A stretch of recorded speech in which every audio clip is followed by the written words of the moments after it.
Nah, leluhur-leluhur itu ada dalam DNA kita. Bahwa leluhur itu mewariskan setiap cucu cicitnya kemampuan-kemampuan yang spesifik. Jadi meditasi yang kita lakukan itu memberikan kita satu pandangan ke dalam diri kita tentang memori kolektif yang ada pada kita, dan bagaimana memori kolektif itu kemudian tersimpan dalam genetika kita dalam bentuk ekspresi neuroplastisitas. Sesungguhnya saya ini entitas apa? Dari mana saya berasal? Bagaimana tubuh dan sistem biologis kompleks saya mewarisi genetika leluhur saya? Dan bagaimana saya mewariskan ini kepada generasi masa depan, generasi berikutnya, bahwa saya dapat memberitahu kepada putra-putri saya bahwa kalian begini loh, bahwa kalian itu memiliki kecenderungan seperti ini loh gitu. Kecenderungan-kecenderungan itu dapat digunakan oleh anak-anak saya dan bahkan cucu-cucu saya untuk dapat membentuk kehidupan yang lebih produktif, menghindari hal-hal yang tidak mampu ditanggapi, disiplin berpikir yang tersistematisasi dan terstruktur.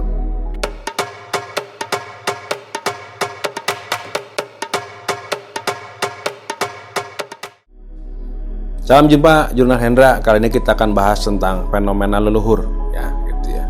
Tapi kita coba dekati fenomena ini dengan pendekatan evolusi, ya. Gitu. Leluhur kita tanggapi bukan sebagai si A dan si B, si C dan si D, bukan itu.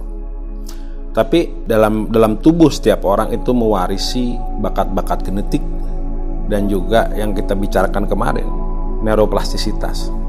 Jadi sistem persarapan dalam tubuh kita ini adalah warisan dari sebuah perjalanan panjang evolusi gitu ya.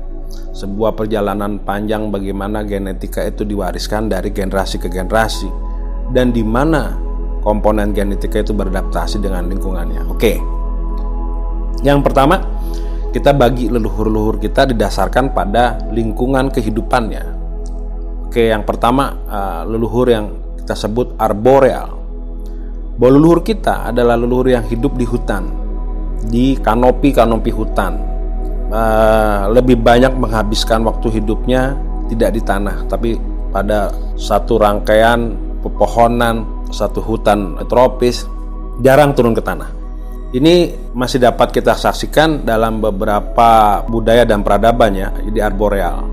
Kedua, terbalik dari arboreal yaitu terestrial. Terestrial artinya lebih banyak menghabiskan waktu di daratan gitu ya. Pada umumnya seperti itu. Ada lagi istilah yang namanya Shangri-La, bahwa leluhur kita dulu hidup pada wilayah pegunungan, pada wilayah-wilayah yang tinggi sehingga sebagian orang kapasitas dia dalam menggunakan oksigen jauh lebih baik daripada yang lain. Itu karena dalam DNA-nya terwariskan kemampuan untuk menggunakan oksigen yang tipis. Nah, itu leluhurnya pasti Shangri-La itu di gunung-gunung yang tinggi gitu ya. Kemudian leluhur yang lain adalah Shambhala. Leluhur yang hidup di gua-gua. Beberapa dari kita punya tendensi untuk suka pada tempat yang berceruk ya. Lebih suka pada tempat yang relatif kita sebut safety places, tempat yang aman.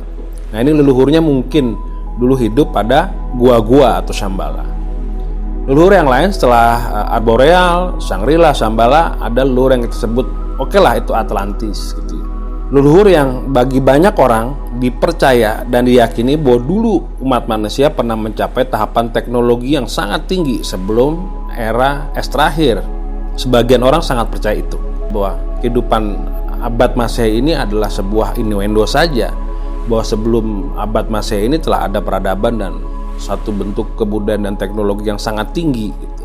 Ada lagi yang menyebut leluhur mereka sebagai Lemurian. Terbalik dari Atlantis, bahwa leluhur Lemurian ini adalah leluhur yang diyakini dan dipercaya memiliki kemampuan adikodrati, memiliki kemampuan supranatural dan metafisika yang sejajar sama dengan para Atlantis. Sehingga kadang sering diributkan bahwa ada peperangan antara Atlantis dan Lemurian yang menyebabkan dunia ini hancur lebur dan kemudian memulai lagi peradabannya. Oke. Ada bentuk leluhur lain yang dekat dengan air gitu. Saya menyebutnya archipelagic. Leluhur yang hidup dengan cara lompat pulau. Jadi pindah dari pulau ke pulau yang lain, dari satu wilayah pesisir ke pesisir yang lain gitu ya. Nah, di beberapa tempat di Sulawesi Utara itu mode berpindah-pindah pulau itu sama saja dengan kita pulang pergi kantor gitu ya. Satu pulau didatangi, diinhibitasi pada waktu tertentu karena pulau itu masih menghasilkan bahan pangan yang cukup. Nah, setelah pulau ini bahan pangannya berkurang secara signifikan, dia pindah ke pulau lain. Ya, begitu terus. Nah, seiring dengan perpindahan, mereka juga memberikan kesempatan bagi tiap pulau untuk melakukan rejuvenasi, peremajaan lingkungan, sehingga bahwa rangkaian pulau-pulau ini bagaikan sebuah rantai kehidupan gitu. Nah, leluhur yang seperti ini kita sebut dalam bahasa akademisnya, mungkin lebih dekat bahasa populisnya lah, disebut Austronesia, satu bangsa, satu leluhur yang kerjaannya pindah-pindah pulau. Kerjaannya berpindah dari satu pulau ke pulau lain demi dan untuk sebuah sistem kehidupan pemburu dan peramu.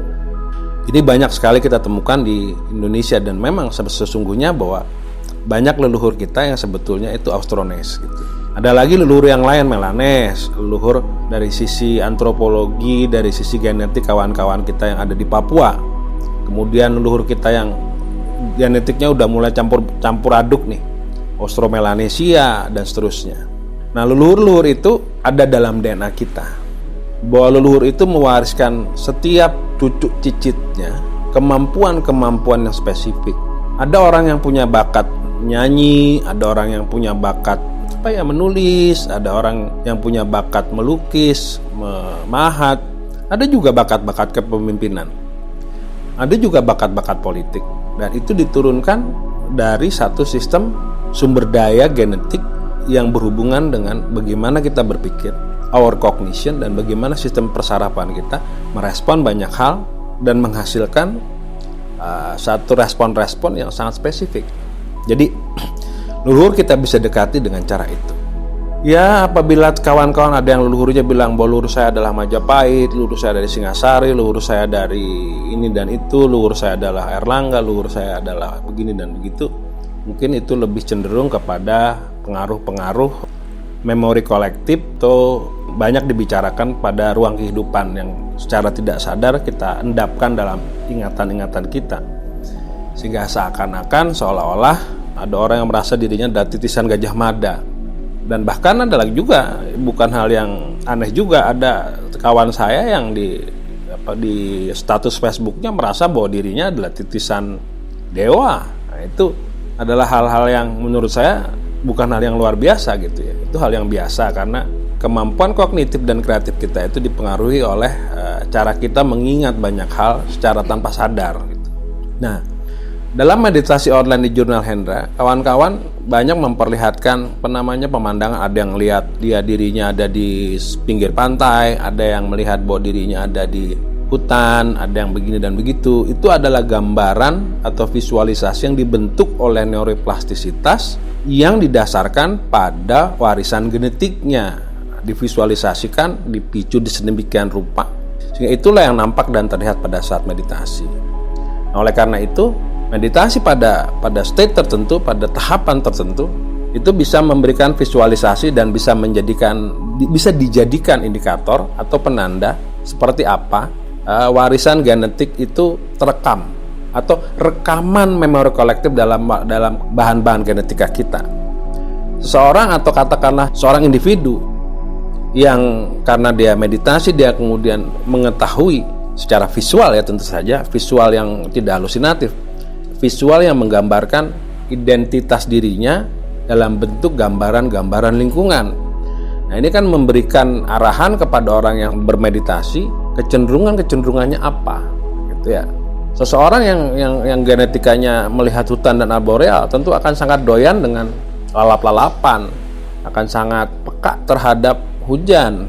Seseorang yang melihat lautan akan sangat peka dengan perubahan-perubahan tempat tinggal atau pemukiman dan seterusnya.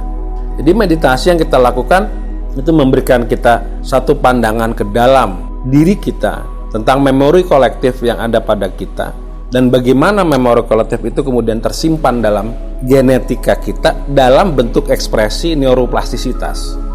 Nah, ini satu hal yang menyenangkan buat saya karena ini adalah objek telaah yang tidak lagi spekulatif, suatu objek telaah yang bisa dikaji secara ilmiah, bisa diamati secara ilmiah, dan bisa ditarik kesimpulan-kesimpulan kebaharuan dan berbagai macam hal-hal yang baru tentang manusia itu sendiri, tentang Homo sapiens itu sendiri.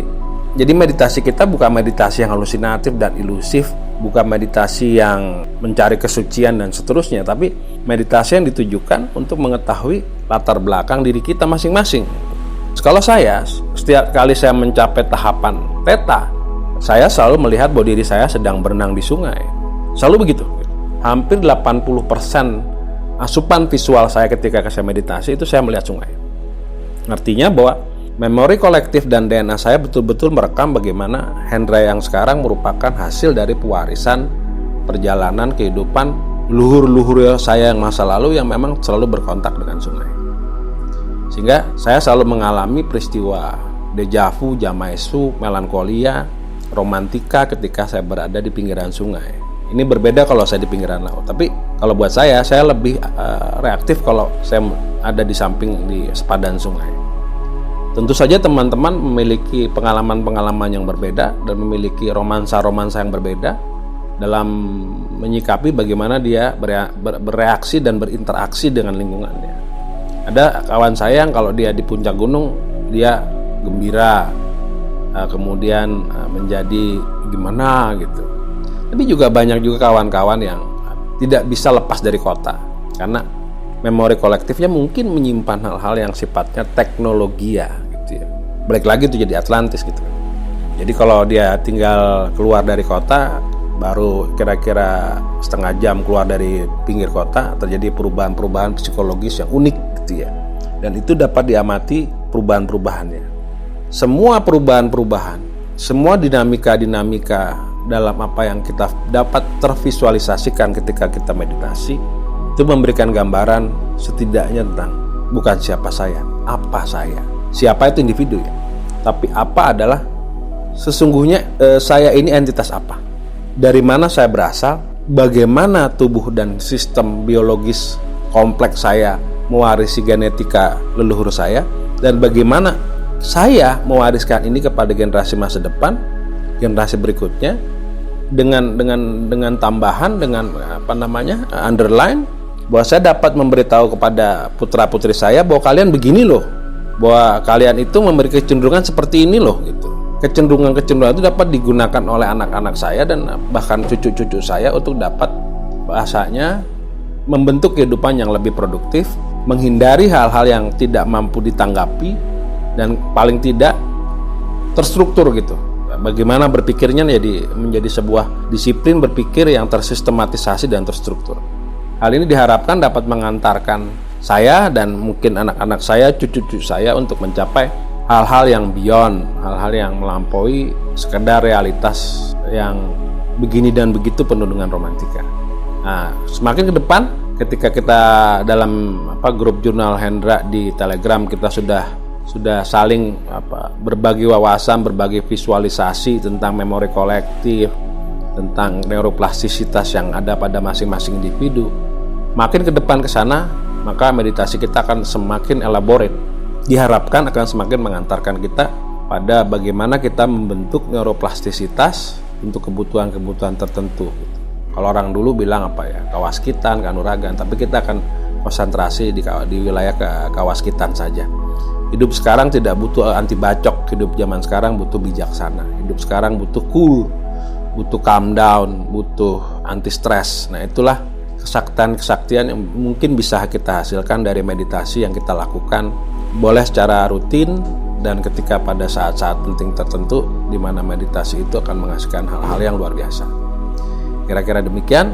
Terus kita setiap Jumat malam di grup jurnal Hendra di Telegram kita meditasi online, dan dari sana saya bersama tim redaksi terus-menerus akan memonitor perkembangan dan fenomena-fenomena yang terjadi untuk kita sikapi dan untuk kita bahas serta kita jadikan satu acuan pembuatan konten yang berguna lah, yang kita harapkan berguna bagi banyak orang. Kira-kira demikian.